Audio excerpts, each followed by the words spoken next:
എല്ലാ വിദ്യാർത്ഥികൾക്കും പുതിയൊരു വീഡിയോയിലേക്ക് സ്വാഗതം. ഈ വർഷത്തെ SSLC പരീക്ഷ നടന്നുകൊണ്ടിരിക്കുകയാണ്. അപ്പോൾ വിദ്യാർത്ഥികൾക്ക് ഇന്നത്തെ പരീക്ഷ ഉണ്ടായിരുന്നത് സോഷ്യൽ സയൻസ് ആയിരുന്നു.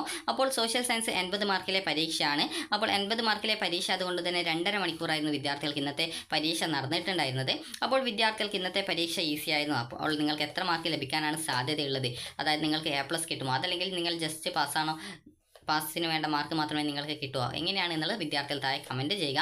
അതുപോലെ തന്നെ നിങ്ങൾ പഠിച്ച ഭാഗങ്ങളിൽ നിന്ന് ക്വസ്റ്റ്യൻസ് വന്നിട്ടുണ്ടായിരുന്നോ, അതുപോലെ തന്നെ നിങ്ങൾ പഠിക്കാത്ത ഭാഗങ്ങളിൽ നിന്ന് ക്വസ്റ്റ്യൻ വന്നിട്ടുണ്ടായിരുന്നോ, അതുപോലെ പഠിച്ച ഭാഗങ്ങളിൽ നിന്ന് വന്നിട്ടുള്ള ക്വസ്റ്റ്യൻസിന് കൃത്യമായിട്ട് ആൻസർ ചെയ്യാനായിട്ട് നിങ്ങൾക്ക് സാധിച്ചിരുന്നോ എന്നുള്ളത് വിദ്യാർത്ഥികൾ താഴെ കമൻറ്റായിട്ട് രേഖപ്പെടുത്തുക.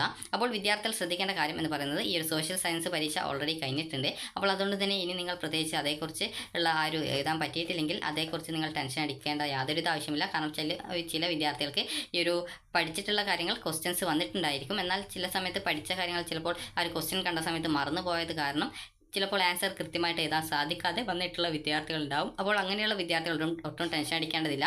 നിങ്ങൾ അടുത്ത പരീക്ഷയ്ക്ക് നന്നായിട്ട് പഠിക്കുക. അടുത്ത പരീക്ഷ നിങ്ങൾക്ക് ഈ ഒരു മാർച്ച് 17-ാം തീയതിയാണ്. അതായത് നിങ്ങൾക്ക് 7 ദിവസം, അതായത് എല്ലാ 6 ദിവസം പഠിക്കാനായിട്ട് സമയമുണ്ട്. അപ്പോൾ അടുത്ത തിങ്കളാഴ്ചയാണ് ഇനിയുള്ള പരീക്ഷ എന്ന് പറയുന്നത്. അപ്പോൾ അടുത്ത തിങ്കളാഴ്ച എന്ന് പറയുമ്പോൾ മാർച്ച് 17-ാം തീയതിയാണ്.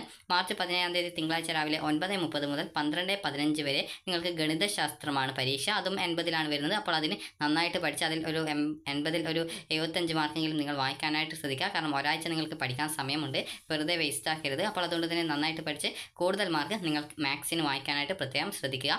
അപ്പോൾ ഇന്ന് നമുക്ക് ഇന്നത്തെ പരീക്ഷയിൽ നിങ്ങൾക്ക് A+ കിട്ടാൻ അല്ലെങ്കിൽ A ഗ്രേഡ് കിട്ടാനായിട്ട് എത്ര മാർക്ക് നേടണം എന്നുള്ള കാര്യം നമുക്ക് നോക്കാം.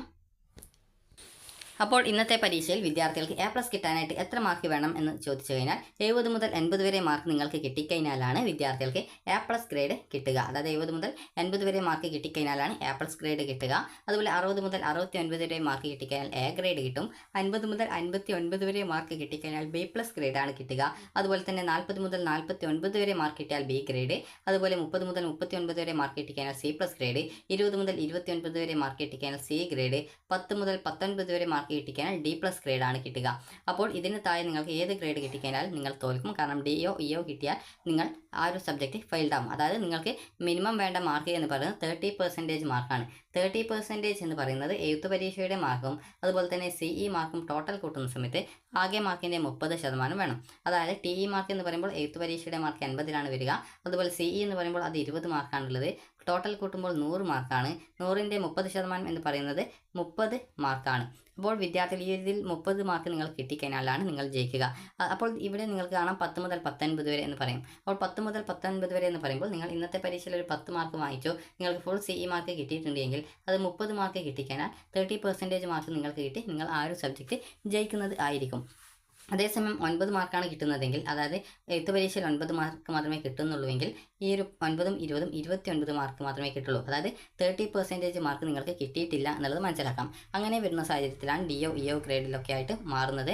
അപ്പോൾ വിദ്യാർത്ഥികൾക്ക് ഈ ഒരു രീതിയിൽ ഇന്നത്തെ പരീക്ഷയിൽ ഒരു 70 മുതൽ 80 വരെ കിട്ടിയാൽ A+ ഗ്രേഡാണ്. അപ്പോൾ നിങ്ങൾക്ക് ഇന്നത്തെ പരീക്ഷയിൽ എത്ര മാർക്ക് കിട്ടും എന്നുള്ളത് നിങ്ങൾ കൃത്യമായിട്ട് നോക്കുക. ഇന്ന് നിങ്ങൾക്ക് CE മാർക്ക് ഉൾപ്പെടെ ഇന്നത്തെ പരീക്ഷയിൽ എത്ര മാർക്ക് കിട്ടണം, അതായത് CE മാർക്ക് എന്ന് പറയുമ്പോൾ 80 + 20 ടോട്ടൽ 100 മാർക്കിൽ എത്ര കിട്ടണം എന്നുള്ളത് നമുക്ക് നോക്കാം. 100 മാർക്കിൽ നിങ്ങൾക്ക് 90 മുതൽ 100 വരെ മാർക്ക് കിട്ടിക്കഴിഞ്ഞാൽ നിങ്ങൾക്ക് അത് A+ ഗ്രേഡ് ആയിരിക്കും. അതുപോലെ തന്നെ 80 മുതൽ 89 വരെ മാർക്ക് കിട്ടിക്കഴിഞ്ഞാൽ നിങ്ങൾക്ക് അതൊരു A ഗ്രേഡ് ആയിരിക്കും. അതായത് ജസ്റ്റ് ഒന്ന് ചുരുക്കിയിട്ട് കാണിച്ചു തരാം. അപ്പോൾ ഈ ഒരു രീതിയിൽ A ഗ്രേഡ് ആയിരിക്കും. ഇനി അടുത്തതായിട്ടുള്ളത് ഈ ഒരു 70 മുതൽ 79 വരെ B+ ഗ്രേഡ്, 60 മുതൽ 69 വരെ B ഗ്രേഡ്, 50 മുതൽ 59 വരെ CE ഉൾപ്പെടെ കിട്ടുകയാണെങ്കിൽ C+ ഗ്രേഡ്, 40 മുതൽ 49 വരെ മാർക്ക് കിട്ടിയാൽ C ഗ്രേഡ്, അതുപോലെ 30 മുതൽ 39 വരെ മാർക്ക് കിട്ടിക്കഴിഞ്ഞാൽ D+ ഗ്രേഡ്, അതുപോലെ തന്നെ 20 മുതൽ 29 വരെ 0 മുതൽ 19 വരെ കിട്ടിക്കഴിഞ്ഞാൽ ഈ D ഗ്രേഡോ അല്ലെങ്കിൽ E ഗ്രേഡോ ആണ് നിങ്ങൾക്ക് കിട്ടുക.